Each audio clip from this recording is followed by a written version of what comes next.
च्या शिक्षणामुळे आहेत. तुमच्या मुलांना IAS IPS शिकण्याची बुद्धी नव्हती. दिनकरराव मराठी माणूस स्वतःच्या कृत्यानंच मागे राहिला. आमची कुठे शाखा नाही असं अभिमानानं सांगता तुम्ही. अहो, ज्या गोष्टीची लाज वाटायला हवी त्याची अभिमानानं पाठी कसली लावता.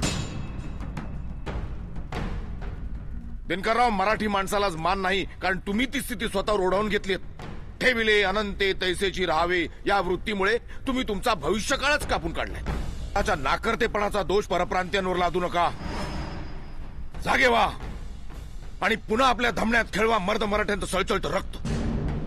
सर्व क्षेत्रात मराठ्यांचं प्रभुत्व प्रस्थापित करा. सरदार, राजपूत, ठाकोर याप्रमाणे खाटी हा शब्द सुद्धा अदबीनं घ्यायला प्रवृत्त करा लोकांना. उठा आणि या मध्यमवर्गीय मानमोडेपणा सोडा. माफ करा महाराज, चूक झाली, क्षमा असावी. क्षमा असावी महाराज.